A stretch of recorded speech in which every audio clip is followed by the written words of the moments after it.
Bipolar pillar believing one's own puffery and press releases is a hazard for many public figures, but probably especially so for Donald Trump.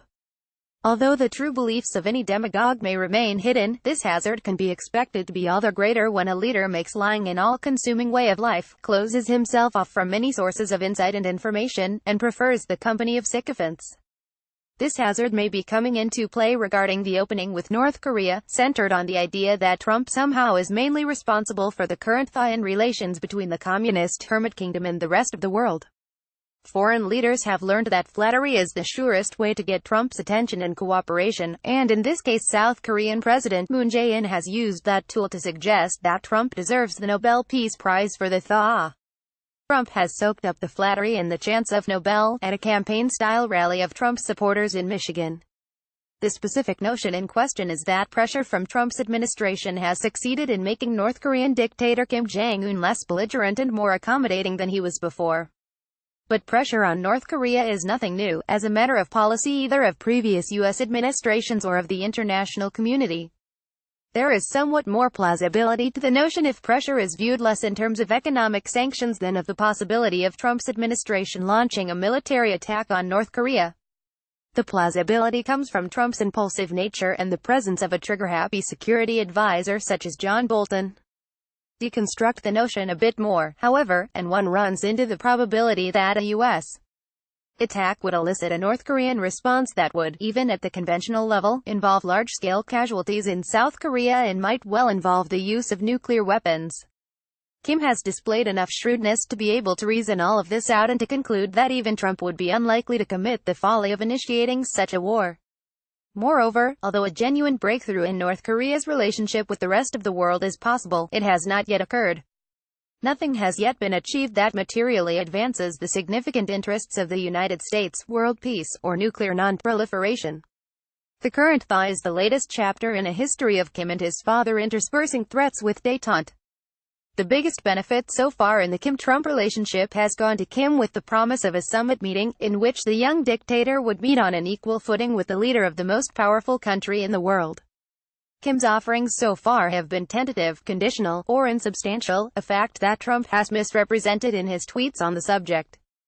North Korea has paused its testing of nuclear devices and missiles in the past, and it can end the current pause just as easily as it has ended earlier ones.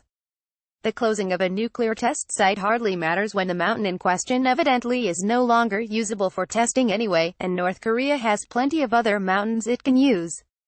References to denuclearization continue to be clouded by North Korean interpretations of that term to imply much more than just Pyongyang giving up its nukes. Kim's other promises and offers have been conditioned on the United States or South Korea making major changes, and on North Korean interpretations of what would constitute sufficient change.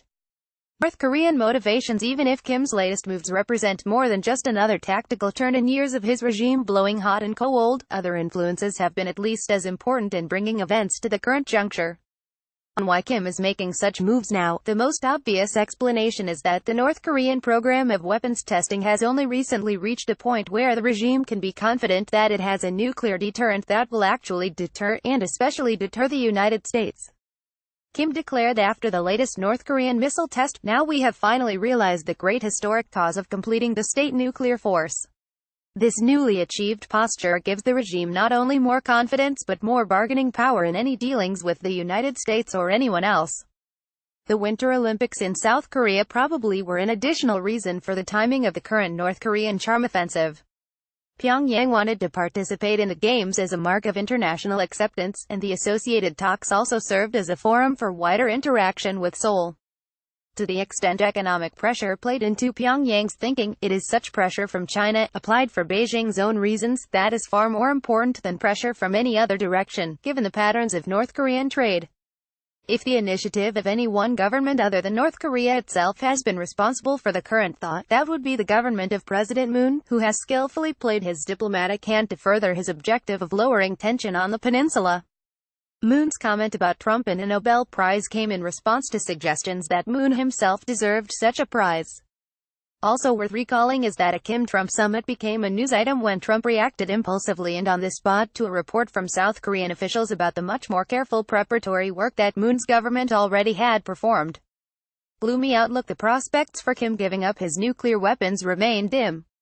If threats from the Trump administration of military attack are an explanation for the current thought, they also are a reason why Pyongyang will be all the more determined to retain its nuclear deterrent. This is the sort of situation in which a threat of force as a way of trying to get any state to do any kind of disarmament is counterproductive. States maintain deterrent forces precisely to deal with such threats. A farther-reaching change in U.S. relations with the Koreas that involves genuine denuclearization is conceivable. This would entail, however, a much more sweeping agenda, involving not only issues of U.S. forces in South Korea but also of eventual Korean reunification, that does not appear to underlie the Trump administration's policy. The administration's posture, as Bolton has suggested, probably will remain one of demanding North Korean denuclearization before talking seriously about any of those other subjects. The mistaken causal explanation for apparent North Korean flexibility for which Trump is taking credit is not unique to Trump. Belief in the supposed all-purpose efficacy of threats and pressure, both economic and military, has long been a mainstay of thinking among American hardliners such as Bolton. The belief also fits into an even broader habit of American thought that sees the United States as the global prime mover that can accomplish just about anything if it throws its weight around sufficiently. The Trump administration probably will find a way to claim that its maximum pressure worked even if the results from any Kim-Trump meeting fall far short of current rhetoric about denuclearization. The spin might be that such pressure bought some peace even if other factors, such as insufficient cooperation from China, stood in the way of a more dramatic result. In any event, the erroneous lesson being drawn and publicized will be unhelpful in trying to achieve a genuine resolution of the problem of North Korea and its nuclear weapons. The lesson also will be unhelpful insofar as it is applied to the task of getting Russia, Iran, or some other state to do what the United States would like it to do.